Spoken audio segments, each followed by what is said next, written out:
the myth, the man, the legend, Ryan O'Hara.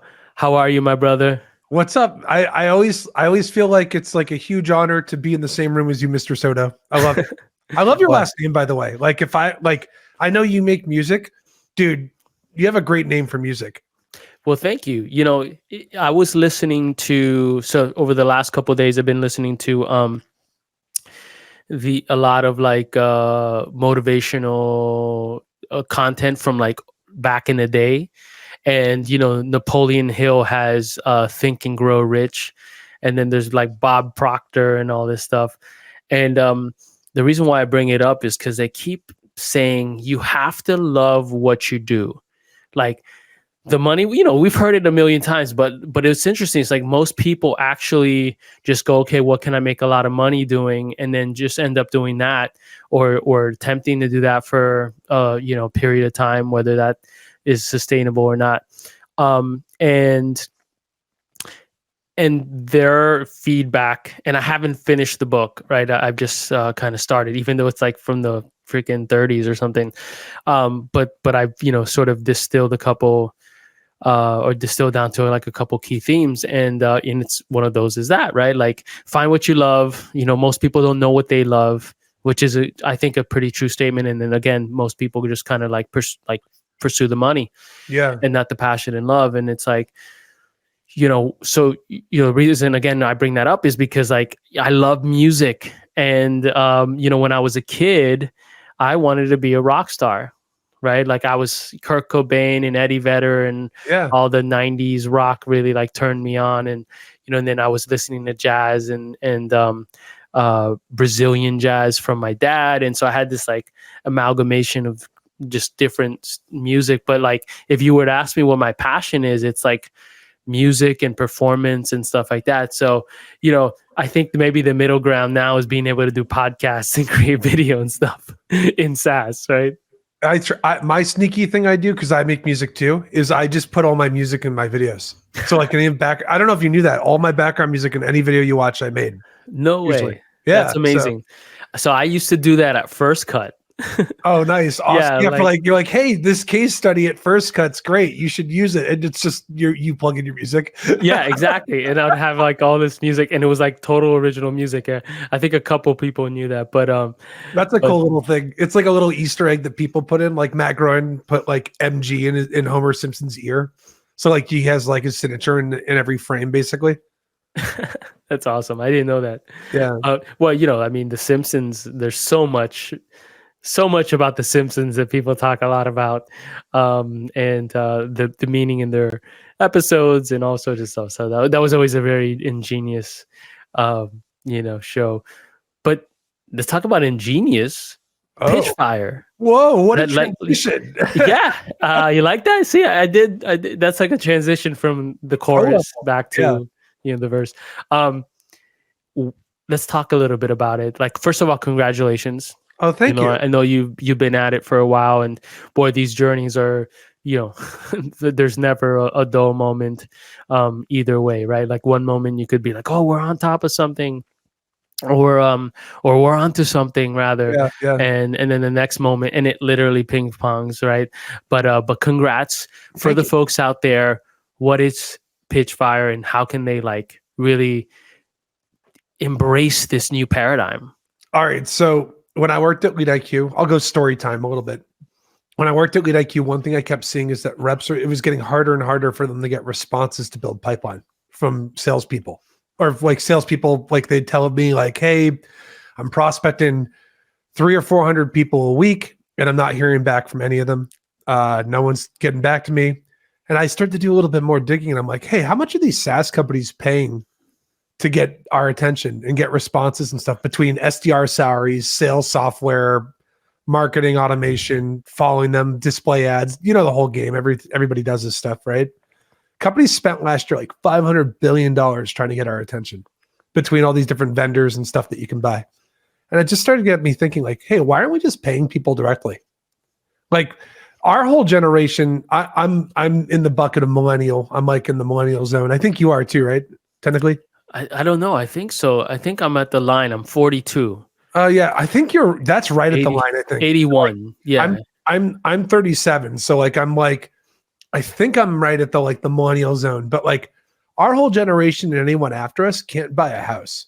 The average person in the United States has $90,000 in debt, and yet these businesses will spend billions of dollars every year to try and get our attention. And so I just started thinking, what does a business really want? They just wanted at bat to pitch somebody. And on the buyer side, we all just want to make money and be happy and not stress about like we want to not stress about like paying bills and be able to live a good life. You're only on this earth once, right? Like you only have so much time. So I came up with this idea where you can get paid to get pitched, and that's Pitchfire. And if that's like our one sentence pitch, you get paid to get pitched. Anyone that joins our platform, you can answer sales reps. They write elevator pitches to you in 1,000 characters, and you get paid to answer whether you're interested or not. If you're not interested, you help the seller out because you give them a reason why you're not interested. That gives them something they can be like, oh, cool, I know what to do next time. If you are interested, we instantly book a meeting for the sales rep so they can get a meeting right away. And the money that the sales rep pays you, usually it's their business card or their company's card or their budget. Whatever they pay, you get to keep. You just withdraw it and take it, and we take a little transaction fee. Awesome. This feels like when like eBay came out the first time, right? And people were like, you can actually sell things on there and make money, right? People are like, what? Yeah. What is that paradigm, right? It's crazy. It's such a big jump. I mean, it's kind of like, I remember you and I talked about this when I did an event with you in September and you were a panel. I was saying like, you look at all these crazy startup ideas. Like, would you ever get in a car with a stranger that you've never met before via a mobile app and then get a ride from them when they haven't been background checked or approved for like a cab license in New York City where it's like $20,000 to get a cab license basically?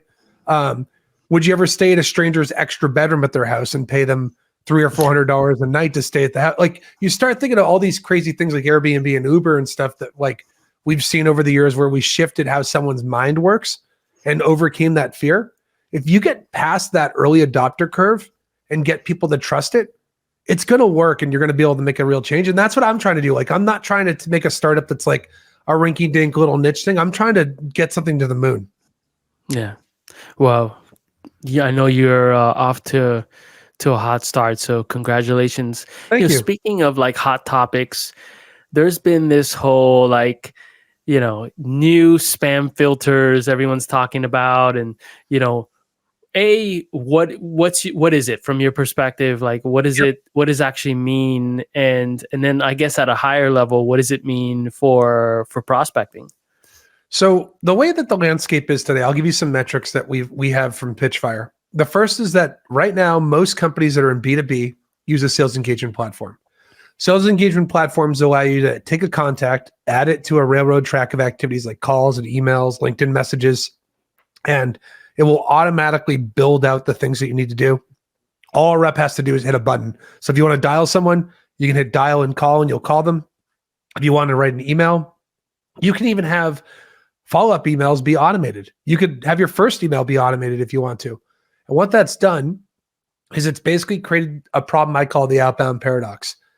The more outreach that sellers do, the less buyers are likely to answer your prospecting because you're training them to tune out and ignore the prospecting. So what do sellers have to do because they get less responses? They have to do more activities. And we have this big cycle now where the average person in the United States is getting prospected 780 times a year. That's an entry-level person. And in the 780 times they get prospected, they're going to get followed up like sometimes 5 to 15 times by that same person trying to get an answer from them. And so inbox providers like Gmail, Outlook, Yahoo's one of them too. They're all cracking down now and trying to figure out, how do I get it so that these emails aren't ruining this inbox, because no one's going to be using Gmail anymore. I mean, look at 2020, for example, right? How many people that were like, I'm not going to use Slack or Microsoft Teams, just flocked to using Slack and Microsoft Teams instead of using their inbox anymore?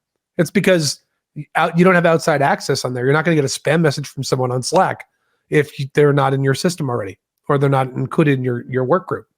Email is public. Anyone can go and email you. Anyone can go and call you.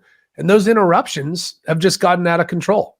And I know I come from the sales side. I know that prospecting can sometimes still work if you're really thoughtful. But you know what's the worst thing in the world? let's say you do something really clever and creative to get in front of a prospect. 1 in 3 of the messages that you send out to a prospect will never hit their inbox because they'll go to a spam folder. So you're losing that at bat. And I've done crazy stuff. In 2012, I made music videos for prospects and sent them out to everybody. I've talked about this before on other Yeah, I remember. dude, I could never do that today because the email would never get delivered. I'd send that to them and I'd like put a couple $1,000s into a budget to do this, get a video team and do all the hiring and do this whole production. When I did that campaign, 6 out of the 7 people that we sent music videos to didn't just become prospects, they became customers of ours. They signed with us, they closed. The only one that didn't get back to us was Expedia. I would never be able to, I'm shouting out Expedia. I'm never using Expedia because of that. Shame on you, Expedia. How dare you? No, I'm just kidding. But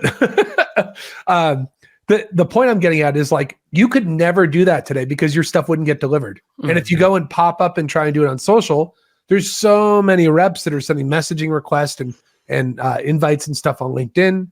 Twitter, I think, is kind of a completely different game now. It's really like faux pas to pitch on Twitter. Text messages getting out of control too. And if you call someone, they're not saved on your phone. Let's say I make a music video for a prospect and I want to call them and be like, hey, did you check it out? People don't have desk phones anymore. They're literally trained not to answer their phone if the number is not saved on their phone. Yeah. So imagine all these companies are supposed to get 40 or 50% of their revenue from outbound prospecting. But in what's actually happening today is that like all the roads you do to get to your prospect are broken. And so that's why we're making Pitchfire. That's like the big picture vision that we need to replace. And the new paradigm shift that we have is that if you pay a prospect, they don't mind getting pitched. That's the twist. But getting pitched doesn't mean a meeting. It just means getting a pitch like either text-based and responding to it. People are willing to respond if it means that they get paid. Even people that are wealthy, by the way. If you're wealthy, you value your time a lot more. So like if I'm going to take time to answer a sales pitch, which one am I more likely to answer? The one that came in and they're paying me $300 to answer, or the one that came to me for free in my inbox and interrupted my day and my executive assistant is going to just delete that email and never send it to me.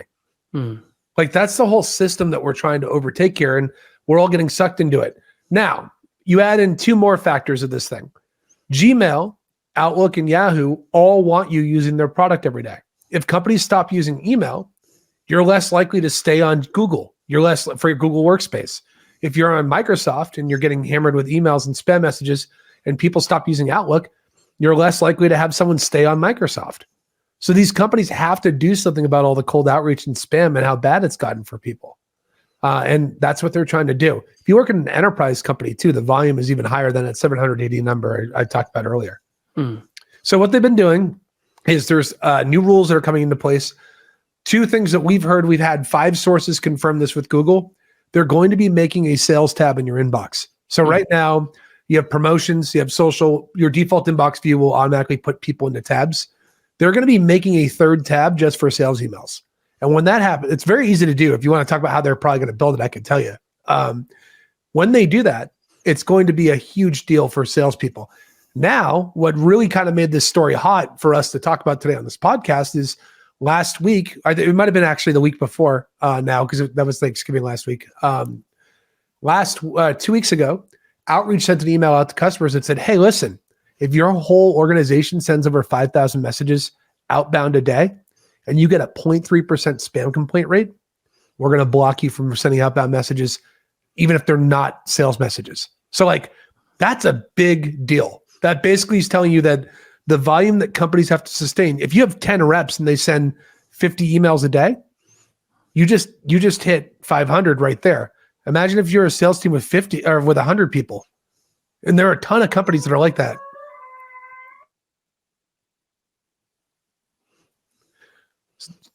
So yeah, that's kind of how it works. That's a good way of thinking about it.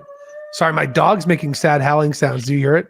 Yeah, I do. That's very sad. I got my dad here, or my dog right here, who's been barking. So I had to go on mute a couple times. I'm sorry about that. Yeah, she does this terrible, heartbreaking thing where she does this howl that's like devastatingly sad. But she just does it because she hears me up here talking and she's down there. And like, I don't want to have her come up here and I don't know. She'd be bored up here anyway. Yeah, so that's the perspective of what's happening in the inbox world. They're cracking down and you're not going to be able to send the same volume that you have. And response rates are really low. I heard a stat from SalesLoft that said that if you do sales engagement, it takes 220 touches for you to yield a meeting today. Wow. 220. So if you can't send that volume that people are sending right now, I don't know how all these companies are going to get pipeline, and I don't know what SDRs are going to do. That really means that we have to start focusing on the quality of the outreach that you have and using stuff that's not email and phone. Enter Pitchfire. That's why we're here.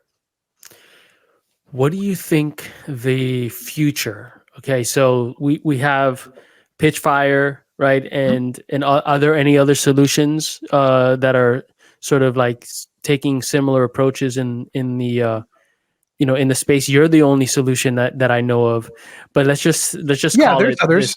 There's some companies. A lot of companies have been shifting. There's a company called Leader Pro, and they do something where you can send, you can pay someone to come to a meeting. The reason we don't do that is because we talked to people and they told us like, hey, I don't want to go to more meetings. I don't mind answering sales pitches, but like, what happens is if I get paid to go to a meeting, and I sit on the call for 5 minutes, and I know it's a bad thing, I have to go and waste the rep's time for another 25 minutes or I don't get paid. And that's bad for the rep and bad for the buyer. Yeah. So there's that element of it. And then the other portion that we've seen a little bit is obviously corporate giving stuff like Sendoso and Alice. And those companies are like, they're friends of ours too. Sendoso, like literally Sendoso, one of our advisors is on like an advisor for us and helping us out with some stuff too. Their whole thing is you can send gifts to people in the mail to prospects and stuff. Only issue with that is they actually get a lot more of their business from existing customers. So like I go to a website and fill out a form, that's when they'll send me something.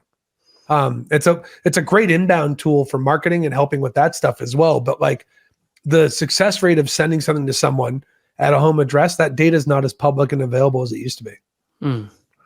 So yeah, it's an interesting, the pay to pitch space is very interesting. There's a lot of these companies emerging. Pay to pitch. That's what I was looking for. Yeah.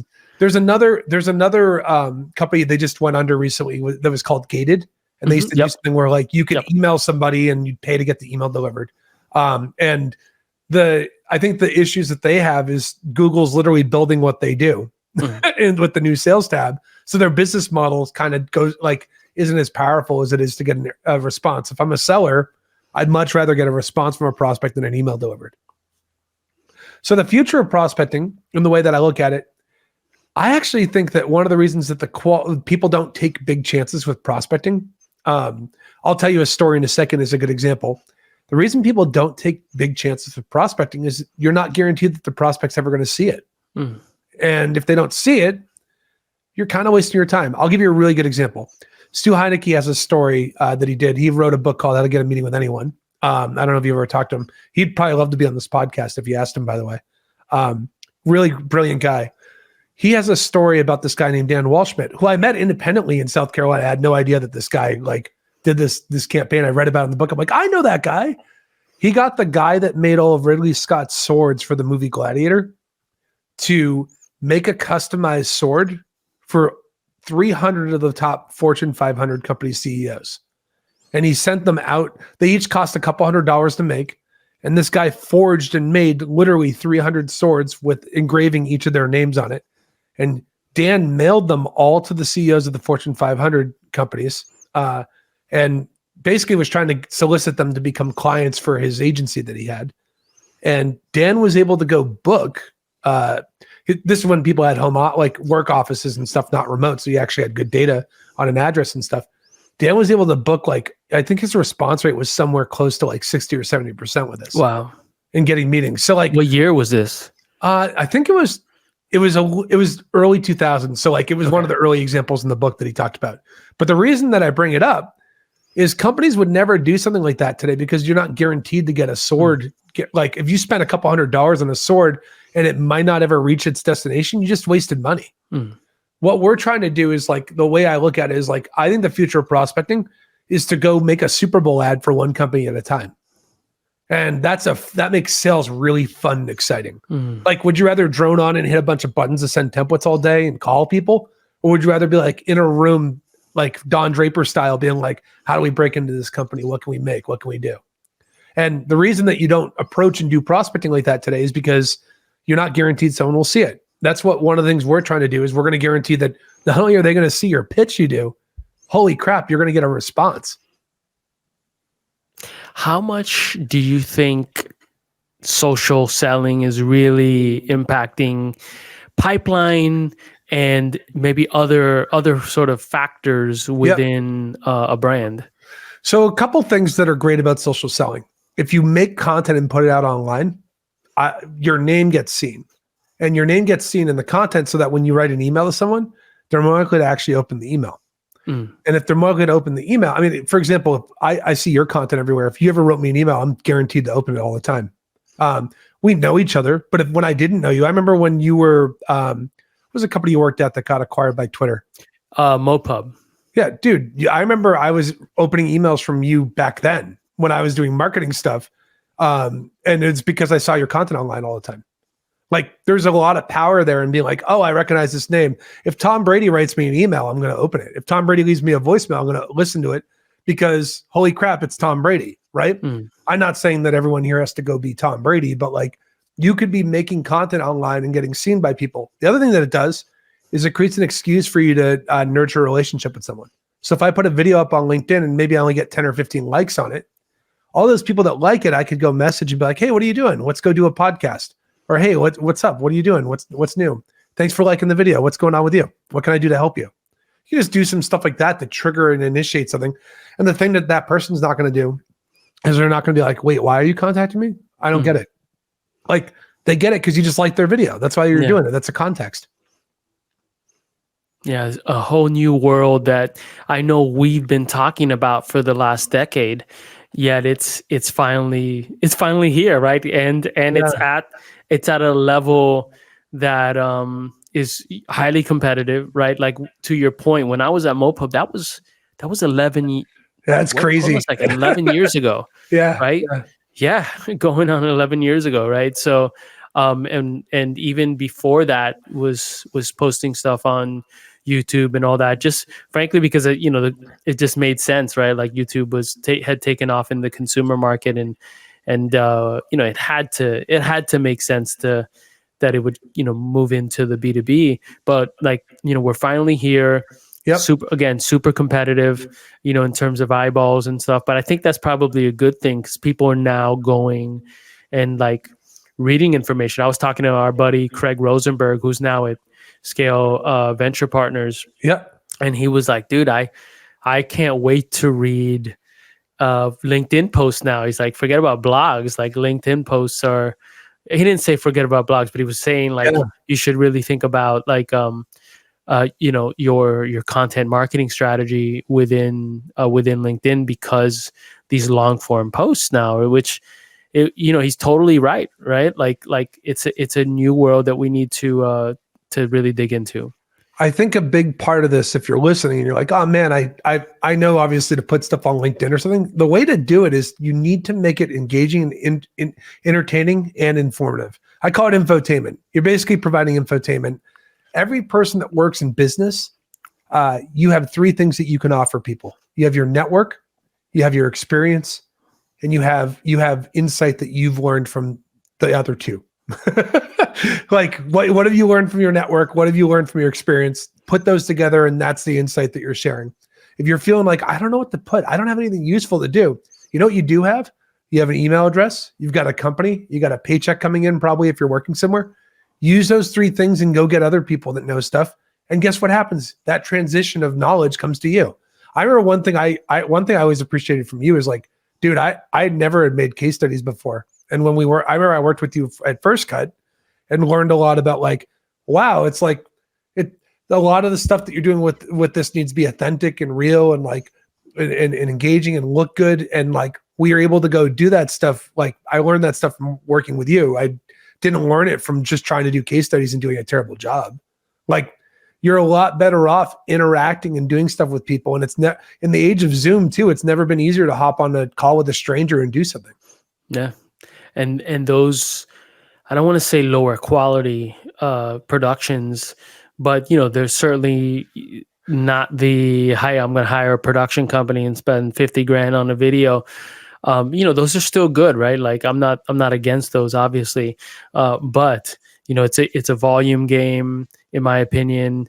and it's also like there's a certain level of authenticity that is communicated Yeah. when you just hop on that Zoom, right? It may not look as beautiful as those high production value videos, but in some ways that's a lot more of a authentic sort of transfer of energy, right? Yeah. I mean, look at my LinkedIn feed. Do you see any videos that are on there now? I don't even right now for podcasting. I'm using an old 4K camera that I have just because I don't want to use my phone in case someone calls and interrupts the recording. I literally record all my videos on LinkedIn now with my phone. It's so much easier. The quality is great. I got a little lav mic that I plug into the bottom of the phone, and I have a tripod. And I literally just talk to the camera about stuff that's going on in my life. If I'm trying to learn something, I record it and put it online. I just started a podcast myself called Take Me Off Your List. And I'm literally just what I'm sneakily doing is getting advice on how to build my startup from these people. But it's also content. It's sneaky. If you're a guest and you hear this, don't be mad. I'm just trying to learn and do stuff. And it's my sneaky way of doing it in a way that makes content for people. But people are eating it up. People want to learn and do stuff now. That's how you do it. Yeah. The other part I think that's really important too is you can't just go throw stuff up on don't just use LinkedIn. Throw it on everything. Every video that I put on LinkedIn now, I also throw on it's funny. I'm probably the only guy that has a TikTok account, not on my phone. So I made a TikTok account and I literally just throw it up on my desktop. I don't even use it because I don't want to deal with there's a lot of studies out there that say bad things can happen with your attention span and stuff. Yeah. Spend too much time on TikTok. But anyway, I throw stuff up on all these social channels after I put it on LinkedIn for a couple of days. Awesome. Ryan, thank you so much for hopping on and sharing your wisdom. If folks want to dig into Pitchfire, what are the best URLs to reach you? And any sort of advice, best practices quickly that you would share with folks. Yeah. So you can go to pitchfire.com right now and make an account. It's pretty easy. If you're a buyer, you're also a seller. So you can use it to get meetings if you need to, or pitch people. If you're a buyer and you just want to get extra income, maybe you could use it for holiday shopping this year. You want to do it for something else. Just send prospectors to you, to your Pitchfire listing. That's there are people. It's funny. I have this group of power users that have made a lot of money using Pitchfire so far. I'll put it in perspective. In October, we had over $10,000 worth of pitches submitted on Pitchfire. And it got spread out to a bunch of different people. You can make income using this thing. People want your attention. They want those insights and that answer. So awesome. Wow. I'm so happy for you, brother. That sounds awesome. And I know this is just the beginning. Have a great holiday. Hope to see you soon. Hopefully at some event. I'm gonna have to sneak get you on. I'm gonna have to sneak get you on my podcast and be like, "Hey, I need advice." I'm like, "Let's talk about this," and I'm sneakily just taking notes. Well, any day, you just let me know, brother. Just send me a text. Cool, man. Thank you. I really appreciate it. I'll talk to you guys soon. All right. Have a great day.